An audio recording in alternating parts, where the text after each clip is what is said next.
There was a giant celebration on Bale as we returned, a dozen battle barges from different successor chapters having gathered as the news of their Primarch's return spread like wildfire. Angels en Carmine, Angels Excelsis, Angels Glorious, Angels Numinous, Angels of Light, Angels Sanguine, and even the solitary Angels Vermilion had arrived with a company or two, possibly only those available to be sent immediately. Given the angelic nature of their Primarch, it wasn't so strange to have been given such names. There was also a company of Angels Resplendent, which I had thought long gone, but apparently not. So many of my sons, Sanguinius murmured, a bit overwhelmed. Primarch. We missed you. Chapter Master Varseville shouted and threw himself at the Primarch's feet, not really caring about being resplendent right now. I know, my son. I was a bit indisposed, but I got better now. I expect you all to behave properly though. Stand tall, Astartes. Sanguinius proclaimed with skilled oratory, ending the circus before I started slapping people. Is it true it was the blank Lamenter Master that healed you? Another chapter master asked while eyeing me suspiciously. I decided to stop the gossip here. Quiet. The Primarch was always here, in his spirit form. I only helped a little, waking the wounded body and allowing the spirit to return. You can say Sanguinius healed himself, first by making me an Astartes at Istobon, and later by reintegrating into his body, at my incessant urging. I'm not sure he likes me too much, for that. 1,000 heads nodded in unison, as that made more sense than other rumors. Sanguinius patted my head from high above and just smiled. Lord Lancefire has been a great help, no doubt. He might be a bit abrasive and sarcastic, but that's only his grief. At Istobon, his blank mother sacrificed her life to help me kill the traitor Fulgrim. And he later killed the traitors Lorga and Abaddon, and helped humanity in a dozen wars. He might be a blank, but he is now my son just like the rest of you. The Emperor had thousands of blanks like him, guarding the Eternity Gate before the corrupt High Lords disbanded the Silent Sisters and forced those women to flee into exile. And for that, I will have justice. Well, that was pretty much what I wanted him to say. I waved a bit shyly at the gathered warriors and drew back, letting the Primarch take the spotlight, and went back to my ship, to prepare for war. A quick check with my tech priests confirmed the Red Tier was mostly fight-capable now, at least against smaller ships and starfighters. I had to sacrifice 40,000 tarantula turrets to provide the giant warship with enough close defense weapons, especially as destroyers and frigates would not be able to escort the battleship. Plating it over with black stone armor would help as well, although little would be able to penetrate those gigantic shields. Otherwise, some improvement to augury and auspex sensors, plus anti-teleport features should protect the Primarch against the most obvious dangers. There were thousands of other avenues of attack though, from toxic agents of a million kinds to Calexis assassins and a myriad of Xeno weapons. But Sanguinius was a potent psyker anyway and could take care of himself. As long as the captain of the ship was a blank, everything should be fine. The Heresy-era commanding officer Athene Ducade was driven mad by the Chaos Presence, then killed her bridge crew and destroyed the nav controls, which caused the ship to crash land on a planet. I've given my daughter Teresa this job, because who wouldn't want to captain a goddamn Gloriana with a Primarch on board? Plus my girl knew the tricks of a rogue trader, which were probably even more important than whatever the Codex Astartes claimed to be optimal engagement factors. She also had her brothers Jonas and Vincent keep guard over the bridge, because tactical dreadnoughts were rather beastly in close quarters, should it ever come to that. By next week we were already en route to head off another Forge World invasion, which by coincidence held a secret stash of Imperial Fist's gene seed. Not exactly secret, especially not for Chaos. Then again, technically a Forge World was the best defended place in the galaxy, except Terra and Cadia.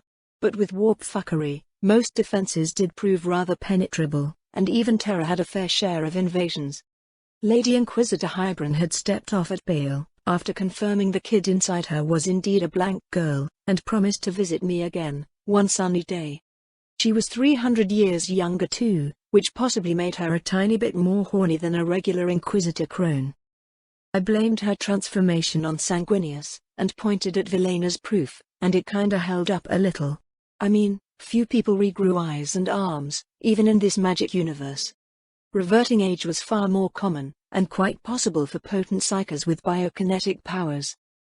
Ambly and Villain stayed, possibly more for my connection with the Primarch and opportunity for career advancement, or some other more esoteric reasons.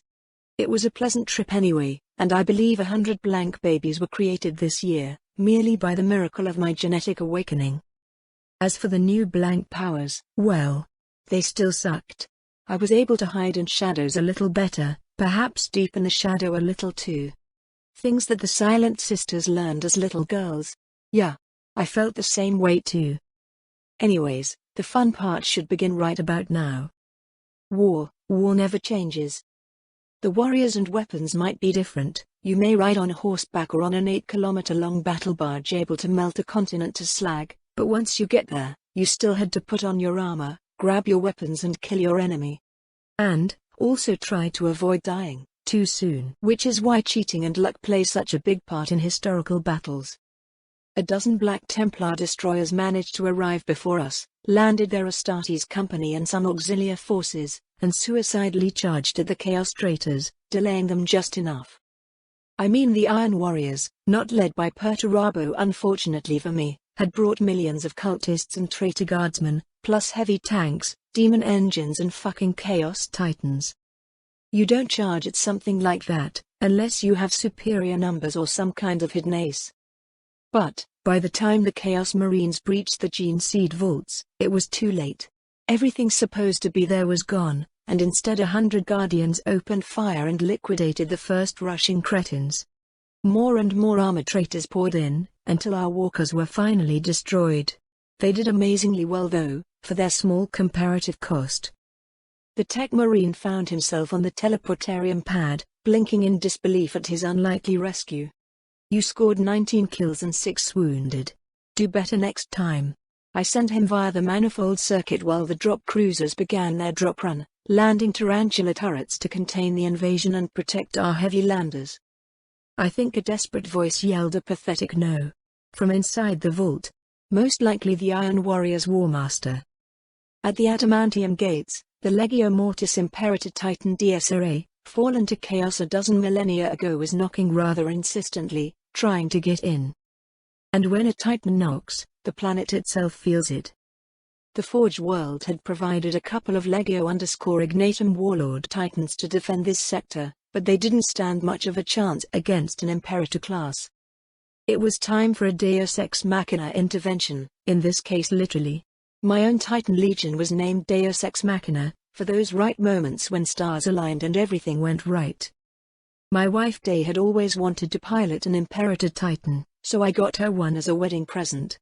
Eat Sunfire, Chaos Scum, she yelled the second her Titan landed some 10 kilometers away, which in Titan terms is like 50 meters. Yeah, radio silence, I know. I told Day a dozen times, but her training took place in the nice warm days of the real Imperium, when tech priests served you fine meals and gave you red wine after. Anyway, her weapon's fire reached the target faster than sound, the shoulder-mounted heavy annihilators simply disintegrating the enemy's void shields in a single salvo. And then came the arm cannons, the first blast vaporizing the heavy armor plates and the second punching through and left a hole 50 meters wide. Groaning from the excessive damage, the Chaos Titan fell, and the planet shook in joy. Just like Trazyn promised, if you didn't miss, the new weapons would kill any other Titan in a single salvo. The Dizerate Titan's days of wrath had ended. From here onwards, I took the backstage age, to allow Sanguinius his well-deserved glory as he led his Blood Angels and successors in a masterful campaign of strikes and feints, rescuing guardsmen and tech priests, healing the wounded with powerful psychic waves of golden light, and pretty much turning the tide with mere charisma and skill. I guarded the high orbit with my fleet, while the other chapter masters rushed to gain fame and reputation by slaying a dozen enemies in melee or dosing them in Prometheum in celebratory pyres.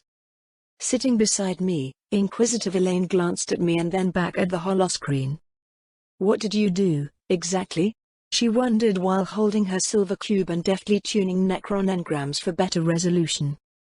"Saved the day?" I wondered in a hesitant voice. "Yes. I know you did. I sense the changes, I just don't know what they mean." The Inquisitor muttered a bit upset. "Deus Ex Machina. It means the god from the machine. One day, you will have your own, my dear.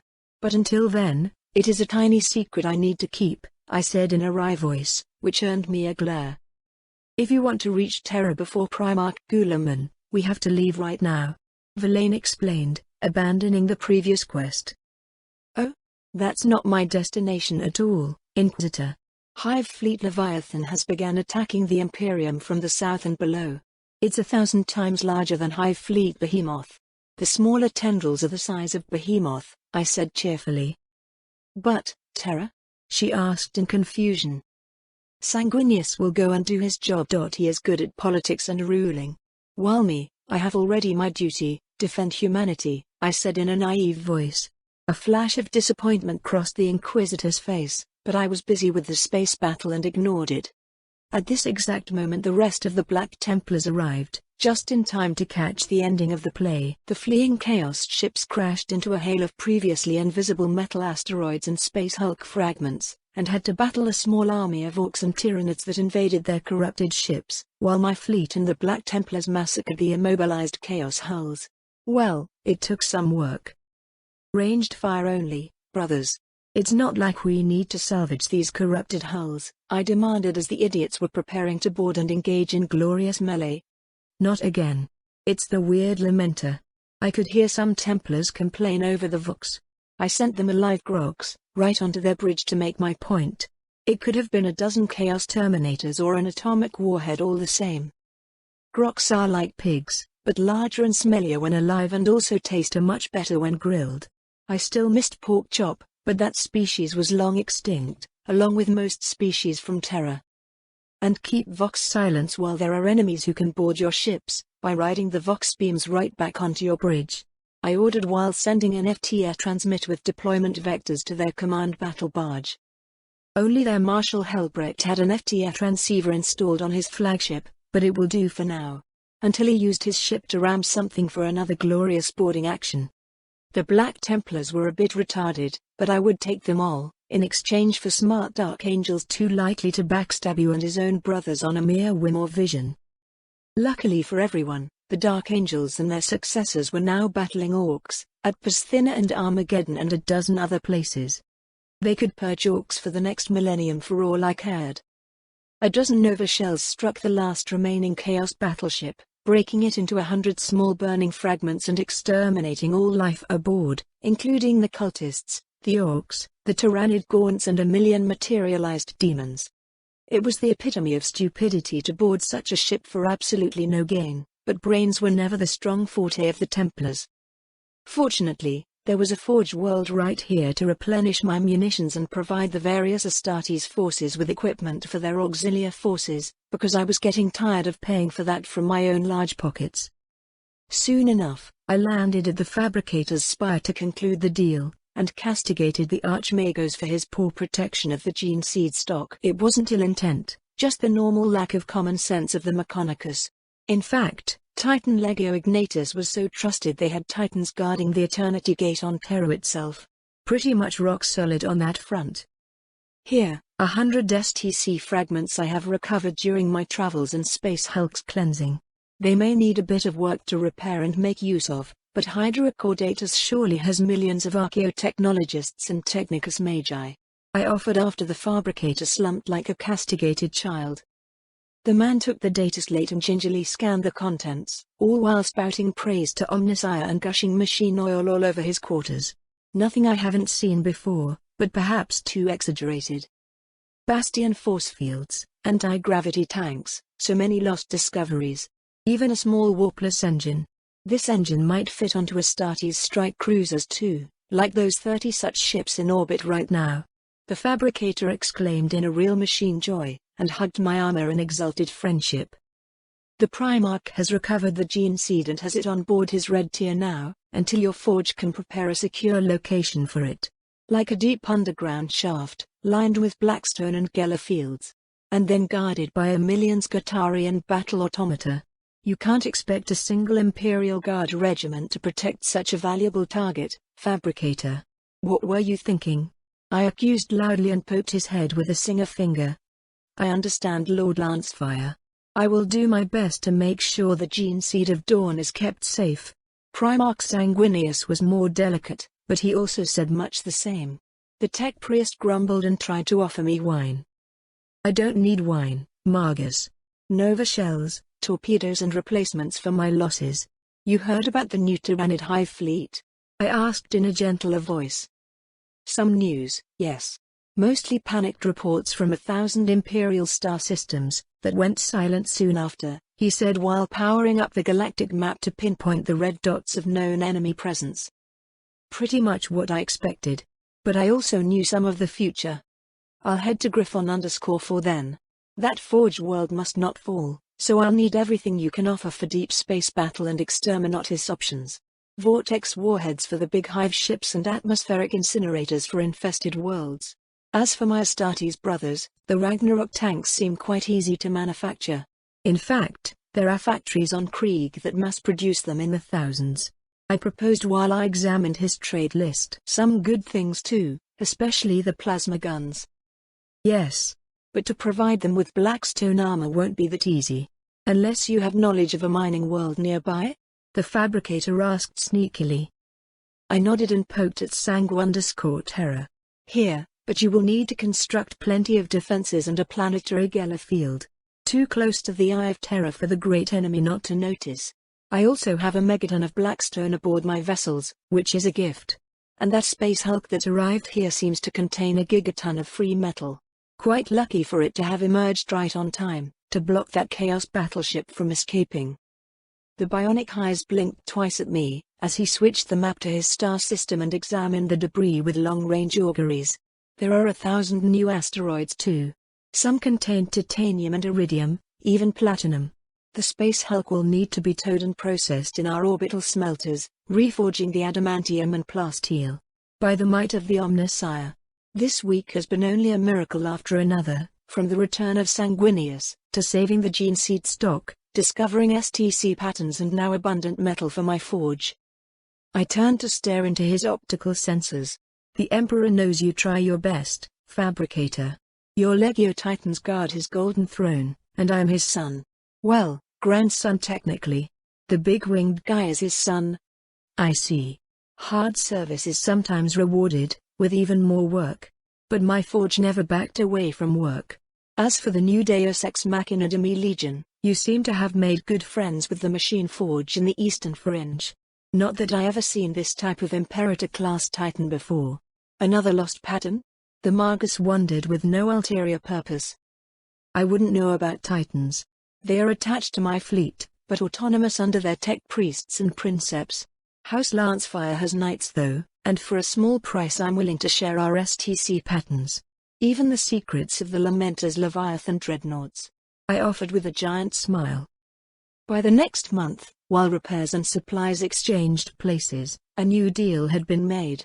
1 billion young women per decade, drawn from nearby hive worlds, a new manufactorum ship loaded with tech priests and forges for my distant kingdom, and a promise to construct 1 million system corvettes and drop cruisers by the hundreds. Not just for me, of course. I only wanted a dozen heavy cruisers with Nova cannons. The rest could go to the Imperium and the other Astartes. It would take the Fabricator a decade to begin mass production, but every little bit helped. I grabbed the available Sentinels and Hydras, even some Chimeras and Tarantula turrets, which will need to be refitted by my own tech priests and tech marines on board my fleet. It wasn't ideal, but I had to get going and start thinning out the Tyrannids before they devoured too much biomass. As for my Primarch, I think Sanguinius was relieved to see me go fight the Tyrannids, since he couldn't quite control me as easily as he had his other sons. Plus being constantly reminded how stupidly he had died in a sword fight and how many mistakes he made during this training trip must have been taxing, even for someone as kind and compassionate like him. Sanguinius did gain a lot from this too, learning his limits and those of his Astartes, and absorbing entire libraries of historical and technical data. Plus he had Inquisitor Valane at his side now, with her own secrets and exotic powers. Just as I suspected, my dear lover followed the scent of power, choosing to insert herself into the inner circle of the future regent of the Imperium, and thus gain influence over galactic affairs, rather than a mere obscure oak trader with a bit too many secrets. I still had Umbly, possibly tasked with documenting my exploits and the anti-Tyrannid campaign, but I didn't mind at all. The woman was amazing, in bed and outside it. Smart, witty, knowledgeable and a rather potent ally with her null rod bone and the alpha-level powers. On the way to Griffon, the fleet stopped to engage a dozen small splinter fleets and 3 orc wars, not wasting much ammunition for that either. Orcs were simply collected as disposable ground armies, their ships stored for later refit, the Tyranids burned alive into nearby suns, with some exemplars stored for biologist research or a Xeno-based Hevasa. Better even, since dropping a mind-controlled Tyranid tyrant or broodlord in the midst of a corrupted cult or treasonous house was likely as effective if not more effective than a twirling drug addict with deadly power swords and toxic gloves. No words can really describe the horror of Hive Fleet Leviathan. I will try and fail, just to give you a glimpse. Imagine a mountain, majestic and imposing, durable rock and sharp peaks jutting out. Now, imagine the pebbles, flaking off the abrupt slopes clinking away into a valley. And now, imagine that pebble is formed of millions maybe billions of molecules, viruses and parasites, unholy creatures with tentacles and claws and teeth. And now, imagine each and every one of those molecules is the size of a spaceship, kilometers long and filled with attack vectors made of bioplasma and more claws. After a month of burning through a dozen such pebbles, each formed from a dozen billion Tyranid bioships and their Xeno cargo, my fleet barely made to it to forge World Griffon 4, to lick its wounds and rearm. Our space fighters were just gone, the weapons barrels worn out and distorted from too much firing, torpedoes expended, and missiles critically low. The cruisers had long scratches and gouges into their armor, the protective side panels had been eaten away by acid bombs and all of our teleport room were out of atomic warheads and spare parts to repair the platforms. In a single year, my mighty fleet had been reduced to near refugee status, and the gigantic, humongous mountain that made the giant beast rising from beneath the galaxy with spinal thorns made of Tyranids' hive fleets, it was actually larger.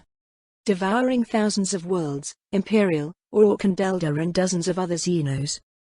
Not even the Necrons were able to withstand such onslaught, many robots just fleeing on board their tomb ships with barely any resistance, while the tomb worlds were being devoured for whatever traces of biomass or useful minerals the Tyranids needed. Of course, Necron ships were quite valuable trade goods, so whenever possible I captured the ships and evicted the crew back into the bellies of the largest Tyranid hive ships, to give them a small indigestion. Quite the same with Orcs and Eldar corsairs, confiscating 1,000 ships and allowing the Xenos to battle other Xenos inside the hungry belly of the flying beasts. They wanted adventure, and raids, or a good fight? Well, I was glad to help out. Whenever possible, entire human planets were simply evacuated inside my tesseract, kept in stasis for a late release back in the fringe. I was kinda picky though, and didn't grab everyone. First because every human world had dregs and scum and criminals, plus the priesthood and the most nobles weren't on my gift list. They could negotiate with the gangers for their lives, while waiting for the Tyranids to land, and them get eaten anyway. On the other hand, a slim and tiny woman named Ignosia_Horstein requested my help, as the rogue trader was also evacuating some miners. Possibly stealing everything of value as well too. But her cargo holds could barely store enough gold bars and uranium rods to recover her investment in time and risk. By the time her ship arrived along us to my destination, we had become good friends. Sadly no sex, but an alliance was still made for a High Lord seat and some dynasty marriages, plus covering the repairs and a warpless engine on her light cruiser. In the end, Ignosia confessed to having psycho powers and being slightly horrified of me and my soulless blank retinue. You're being silly, my dear. Nulls are psychers too. Every living thing has a soul, it just looks different for blanks. Psychers can also turn into pariahs by inverting the nature of their soul, gaining nega-psycho powers instead. Banishing demons and all that. I whispered while squeezing her hand gently. How? Never mind. I don't really want to know, Lord Lancefire. It's just a gut feeling that yells at me to punch your face and run away screaming. The woman murmured in an embarrassed voice. Must be my amplified blank aura then. Did not have quite this problem till now. I understand. Still, you've met Steela, my ace pilot daughter? She'll be 18 this year and piloted her Fury starfighter against the bugs for a year, scoring 1,000 kills. And she even came back alive. I don't have a captain seat for her yet, but your cruiser could do well with a blank captain that will never fall to chaos," I offered while drawing back a little to restore her calm. "The red-headed one, right? She'll have to start as a junior officer on my ship. Work her way up and learn the tricks of trade for a decade. Just steal her?" Lady Ignacia asked while chilling her wine casually with a warp spell. "Steeler has a small puppy as a pet, and 11 Katakan bodyguards. All women," I replied with a careless shrug. "Women won't be a problem, since the crew will love them for sure. As for the puppy, your girl will need to clean after it." "All right, Lord Lancefire. My ship will refit and hastily depart this war zone, possibly towards the peaceful Segmentum Pacificus. And if those 5 STC templates sell well to the forges, you will have a loyal ally in me. Although, I'm pretty sure your Primarch can simply name you whatever rank you want," the rogue trader declared with a small grin. "If I gave you a Gloriana battleship, my dear, how long could you keep it?" I asked instead, and raised an eyebrow ironically. "Until someone stronger came around and took the ship, a Cardinal or Tech Priest or Astartes. Perhaps you are right. When you gather enough strength, you can simply take whatever you want. Without strength." The woman mused and struggled herself to come closer and shake my hand. "There will always be a place for you beside me, dear Ignacia. Head to Forge Graya first, and outfit your ship with a grenadier regiment and an armor battalion. Teleporting pads too, for bombs or boarders as needed." I advised her and made her wine glass vanish. A minor trick, but it should warn her off from dubious paths. "My glass, you really are a psyker too? I didn't feel any warp signature," she exclaimed in awe. I held my hand up and made the lights dim visibly. "Very minor powers. I can't become invisible or close warp rifts, but that's why I have silent sisters around me. One day they'll have back their place beside the Emperor, like before. Before traitors took over the high seats and corrupted the Imperium." "I wish you good luck then. I prefer staying outside the Imperium, for the usual reasons," Ignacia said politely and walked away, taking care to avoid Canis outside bite range. I envisioned a lot of surprise when that puppy and Steeler's arms grew just as large. Plus that red hair? Inherited from Elixir, just as her Infocyte skills. Steeler did not actually need a bodyguard. She was the bodyguard for Ignacia and her entire house. Soon after, I met with the fabricator of Forge Griffon to arrange coordinating the defenses. A hail of pebbles were heading this way, and it was inevitable that some will get through the fleets and land.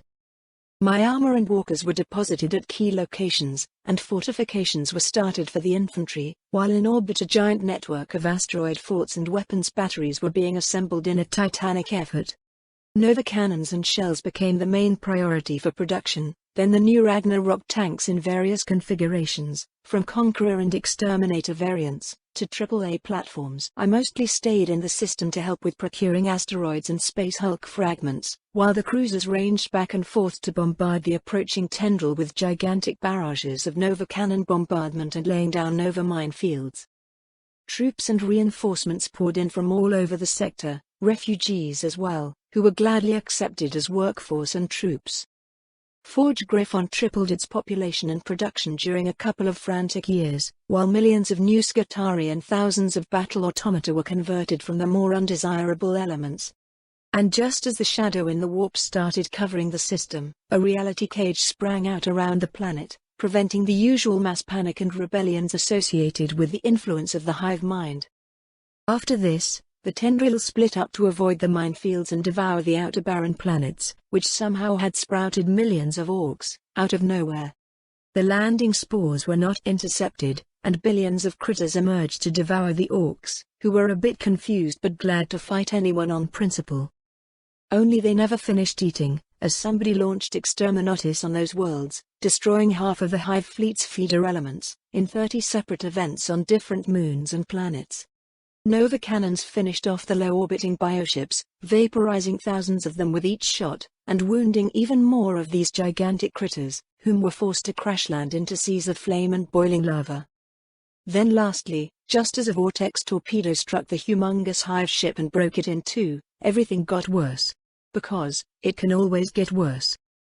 The warp rift expanded, pulled apart by a pair of giant hands, and a great demon emerged, followed by trillions of demons, thousands of chaos warships and a trio of Gloriana battleships, including the Planet Killer. I have tried to change history, and it seemed I had succeeded. I still had my hidden ace, and I will have to use it now. Incoming Vox transmission, the green Gloriana with the giant mouth. My tech marine manning the Vox console announced with a snicker, and turned towards me with a knowing grin. Perhaps I won't need to use my ace after all.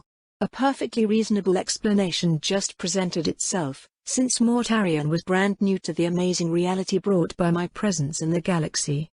No doubt, he had heard of his brothers coming back, and somehow connected the dots to me, but that had been all the extent of his research. However, he did bring a giant demon with him, very likely Kagath the Plaguefather, which meant that regular munitions would be stopped without much problem. But I had more than regular munitions on me. First thing, my psych-out grenades detonated their phase iron casings on board all 3 Gloriana battleships, spreading pariah bone ash and depowering the generals of the Chaos Army, Araman and Perturabo included for completion's sake. And then, I just yanked the 3 idiots and their depowered retinue into my labyrinth, just as a vortex grenade burst just behind the greater demon's head and prevented more warp fuckery from interfering with my plans. The fleet was already firing nova cannons at the incoming enemy, illuminating the void with brilliant blooms of sunfire, pretty much masking all augury sensors. I added some nova mines of my own to thin out the numerous escorts and then ordered a general ceasefire, to let the traitors duke it out with the Tyranids for us. Far to our left, outside their weapons range, I produced my captured Eldar fleet, this time without holding the crew at gunpoint to fire their weapons. There were trillions of Tyranids all around, plus chaos forces and demons in front. It was death ground, and they would have to fight or die. This is the price of freedom, Farseer. Organize your people and fight our common enemy. I spoke in her mind, while over 5,000 Eldar warships were getting filled with Eldar recovered from Camorra and other places, millions of them. It was a move I had planned for Cadia or something on that scale, but the battle at Griffon surely qualified too. While the Eldar were getting themselves in a semblance of order, I flooded the Chaos ships with Orcs and Tyranids to keep the traitors busy, and most importantly, stationary. The Tyranid swarm was still reeling from the synaptic shock of their hive ship's destruction, but nonetheless their silence was still working and pushing on the warp rift, forcing it to close ever so slowly. As for the greater demon, it was still floating there, while missing its head. Well, the demon wasn't actually a living creature that needed a brain to live. I wasn't certain how to kill a greater demon either, unless using a vortex torpedo to send it back into the warp. But that would mean it got away, and will come back with even more vengeance. Plus the very likely probability of a warp storm forming, from too many warp rifts merging together. Resume firing, battle cruisers flank right and target the warp rift, the rest fire on larger pockets of Tyranids, I demanded while leaning back in the command chair to direct our corvettes in a protective formation. For now, our back was defended by the orbital forts and our right by the Mechonicus fleet and the various ramshackle of merchant ships, mineral barges armed with mining lasers, rogue trader frigates and cruisers, navy couriers and armed transport vessels, plus the Black Templars' Crusade fleet and a dozen squadrons of Imperial Navy destroyers. I have tried my best to upgrade the refugee ships with as many las cannons and defense turrets as mechanically possible, and train their officers into a minor semblance of naval coordination, so at least they wouldn't shout over Vox or shoot at each other by accident. Well, pretty much everyone flying on a spaceship in the galaxy was by default a mildly experienced veteran, or they wouldn't survive at all. The tech priests had some really advanced guns on their Arc Mechonicus cruisers, even a grav lance on their largest ship, and that surely did good damage on the larger Tyranid bioships, that were crushed under their own increased mass and compacted into leaking balls of bone and teeth, which then burst into a rain of mist and blood.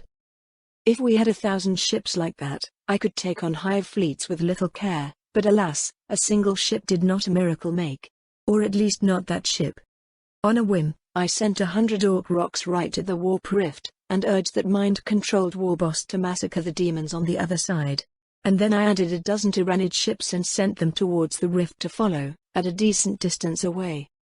I wasn't sure what they might find on the other side, but demons and lots of melee combat was close to statistical unity. My lord, the great demon is regenerating his head, Raven whispered in a wary voice. Yeah, I didn't quite have a definitive solution for that. I urged the Serenity's machine spirit to fire the Nova cannon straight at him, but a clawed hand caught the shell and stopped the detonation with barely any damage. Like I said, conventional weapons were rather useless. Throw Tyranids at him and keep him busy, I guess. There were plenty Tyranids around, rather too many. I was quite certain the greater demon could butcher them all eventually, but it would take a long time and the butchering would include myself and my allies, just for sport. Not that the damned demon would wait that long. With a psychic scream, the thousands of poor Tyranids bioships I threw at the green-winged monster were halted, then decayed into dried husks and rotting flesh. More Tyranids then. Maybe he could get tired?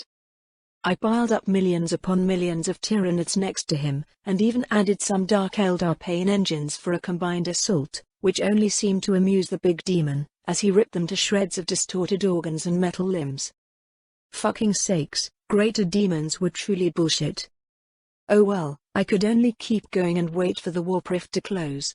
More Tyranids. A giant ball of Tyranids bioships was grabbed and displaced around the creature, while millions more were flung at the warp rift, and I even added a couple psych-out grenades near both targets. Funny tricks, human. A distorted voice resounded in my mind, and the greater demon began hulking his way towards my ships, simply tearing through Tyranids like they were made of foam. More Tyranids, and lance batteries. The Eldar surely saw the impending doom and struck at the demon as well, searing his wings and boiling off the skin, but that was all they could do. It was rather a desperate situation, confronted with something like this.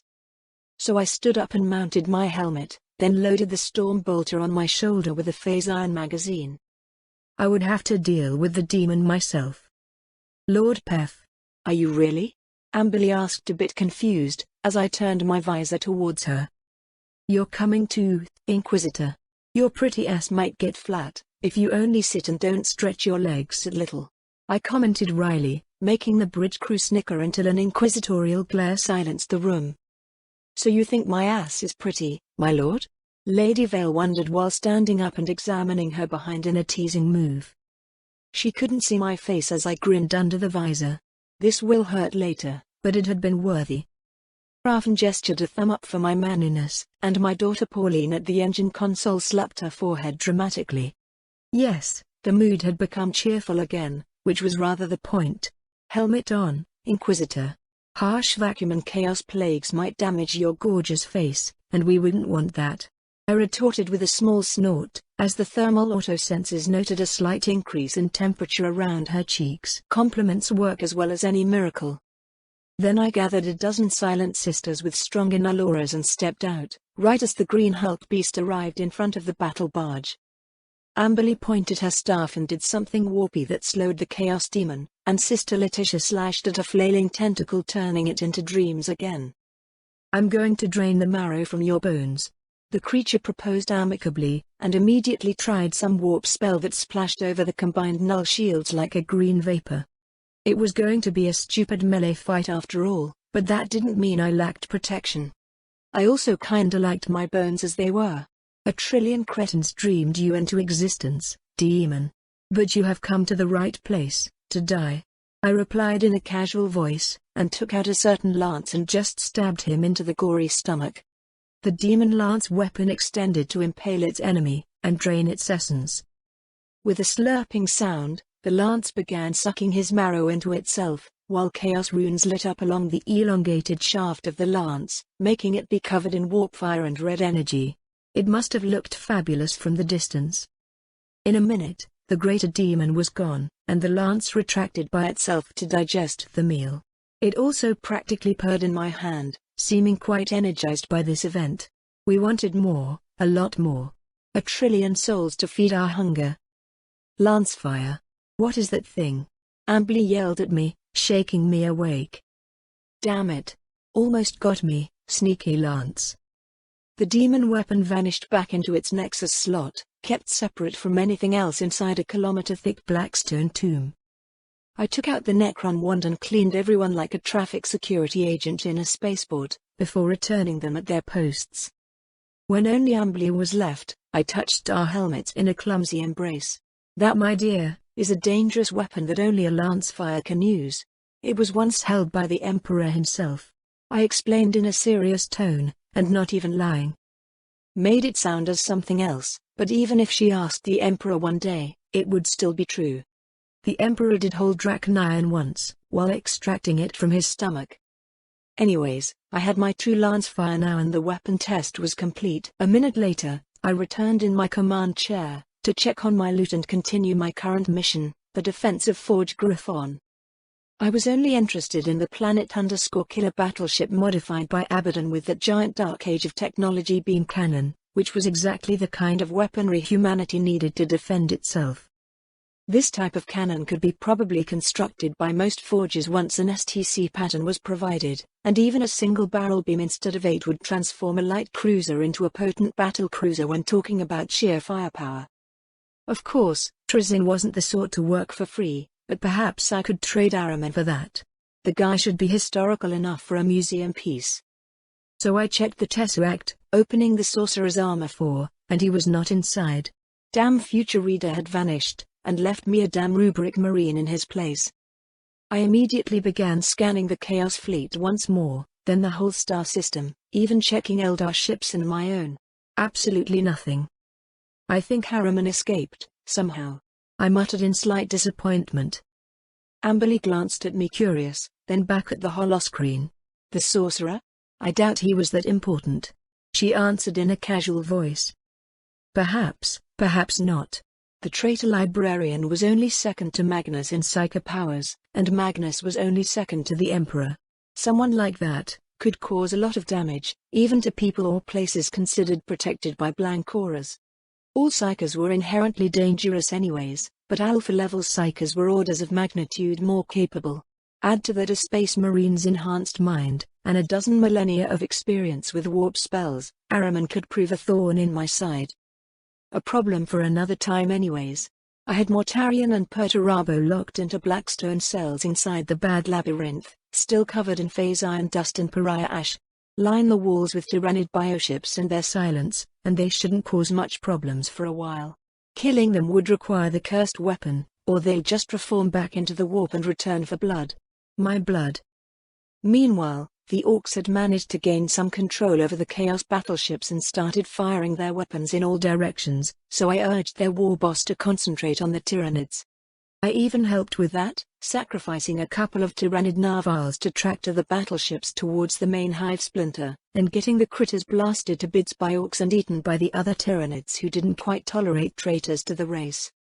As soon as they entered weapons range, the battleships suffered a couple of plasma warheads right beside the main engine conduits, leaving them adrift but still able to fire. All right then, the trap was laid and the Tyranids would have to eat their way through 25 kilometers of adamantium armor and the millions of Orcsum cultists on board, right inside the optimal range of our Nova cannons. A perfect shooting gallery, for all three fleets holding the line above the Forged World. The Eldar proved increasingly better shots as time passed on and their new crews got organized better, while my own fleet didn't quite need to aim perfectly. A single Nova shell had a kill radius measured in dozens of kilometers of area damage. Sadly, my poor allies on the right flank fared the worst, no matter how valiantly they fought. Improvised or outdated weapons couldn't hope to stop trillions of Tyranids, and they were forced to retreat slowly behind the line of orbital forts.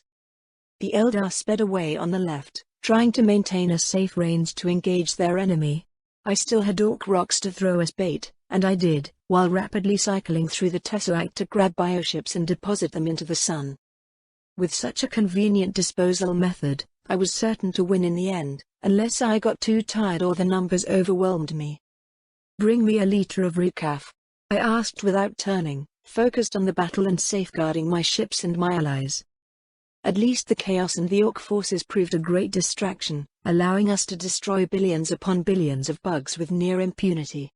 Even the smaller demons helped, especially with the smaller-sized Tyranids like flyers and spores, which proved easy prey for the winged demons. Many of them also tried to make their way to their original target, meaning me. But I could always block their advance with more Tyranids.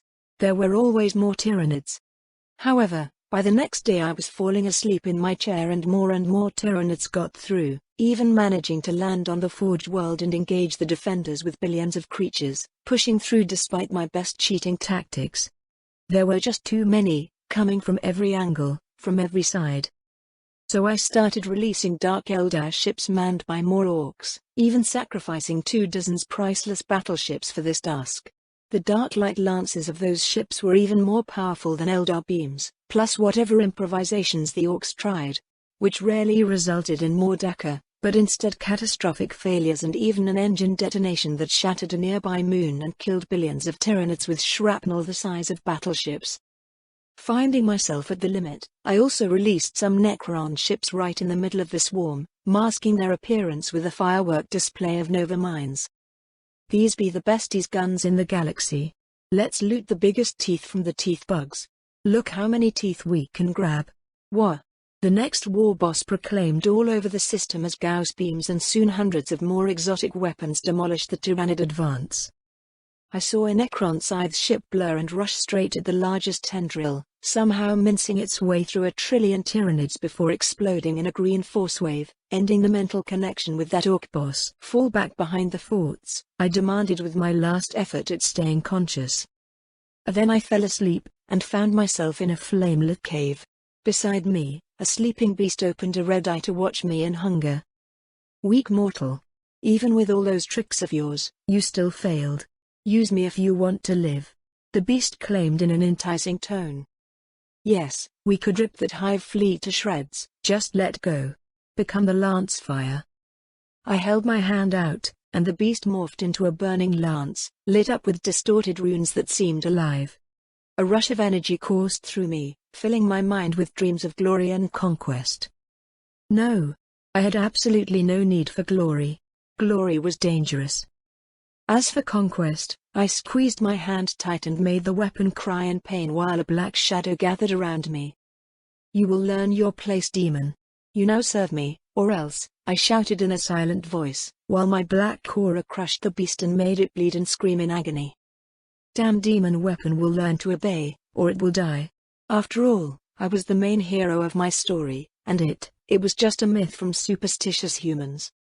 Stop. It hurts, you can make me feel pain. The beast pleaded and resumed its original shape, a giant mouth of teeth and spiky limbs, tail clenched under my armored fingers. It's decent start. Now, fuel the fire and let me sleep. Maybe one day you might feed again, if you behave. I grumbled and fell asleep again, entering the familiar desert where the red thirst had plagued me, and maybe killed me. There was only Ludvius here, giant hammer in his hands while sitting on a pile of white rocks. This place is rather boring now, Captain. No heat, no thirst, only white bones. He admitted and turned his head towards me, bionic eye replaced with the same red eye from before. Yes. It's how the final victory looks like, my friend. We will make a desert and call it peace. I mused thoughtfully, scanning over the bleached desert of dried bones and skulls. And you have never lost a battle, nor do you ever plan to, right, Pef Lancefire? On the path you have walked, there are no more enemies left, because you only move forward. A trillion enemies, they mean nothing in the end. Only ash and bones. Ludvius claimed as his eye began glowing gold, pushing me away and back into my captain chair. I shook my head in confusion, and struggled to unclench my right hand from the armored armrest. Vision sucked. That was not Ludvius, only something or someone using his form to connect to me. Probably Araman, if he was this skilled. Most likely he was. Anyways, a short nap wasn't bad. I felt energized and ready to take on a fleet. Maybe even a hive fleet.